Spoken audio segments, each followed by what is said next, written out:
নমস্কাৰ সকলোকে, মই হিমাশ্ৰী। আমি ভাবিলোঁ আজি ষ্টুডেণ্ট লাইফটোৰ পৰা অলপ বিৰতি লওঁ। কংকনাই মোক ৰাতিপুৱাই ফোন কৰিলে, আমি ক্লাছ নাযাওঁ আজি, তই আমাৰ ঘৰলৈ আহিবি। সিহঁতৰ ঘৰলৈ গ'লোঁ আৰু তাইৰ ঘৰত গ'লে গাহৰি মাংস ইজ মেণ্ডেটৰী। আমি গাহৰি মাংস ল'লোঁ। দেন সিহঁতৰ ঘৰ পালোঁগৈ। আমি ভাবিলোঁ আজি ফটো উঠা যাওক। আমি ফটো উঠিবলৈ ৰেডি। মেঘাৰ যি মেকআপৰ বস্তু আছিল চব লগাইছোঁ। একদম মেকআপ ফিক্সাৰ দি মেকআপ ফিক্স কৰি গ'লোঁ আমি ফটো উঠিবলৈ। সিহঁতৰ ঘৰৰ ওচৰতে ফিল্ড এখন আছে, তাতে লাইব্ৰেৰী এটা আছে। আমি তালৈ গ'লোঁ ফটো, আৰু তাত ইমান গৰম, আমাৰ অকণো ফটো ভাল নহ'ল। মই তাৰপৰা আহি আকৌ ড্ৰেছযোৰ চেঞ্জ কৰি তাইক মই ফটো মাৰি দিয়া বুলি তাই ৰৈ আছে। তাই ঘৰত এটাই প্ৰব্লেম, বহুত নেটৱৰ্ক প্ৰব্লেম, মানে ন' চাৰ্ভিচ দেখাই দিয়ে। তাই একদম খিৰিকীৰ বাহিৰত যাই হ'লে ফটো আপলোড দি আছে। আহি যাওঁ এতিয়া মেইন কেৰেক্টাৰটোলৈ, এইটো কাৰোবাৰ লোভ লাগিছে নেকি? খুৰীয়ে ধুনীয়াকৈ অহা টাইমত ভাত বনালে আৰু মই ধুনীয়াকৈ ভাত খালোঁ।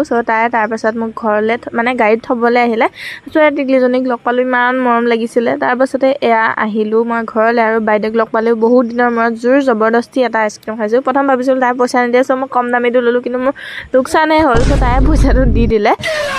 পৰহি মোক কোনোবাই মেছেজ দিছিলে যে তোমাৰ পিম্পলছবিলাক কেনেকৈ ভাল হ'ল, ইমান ধুনীয়া কিবা লগালানে? আৰু আজি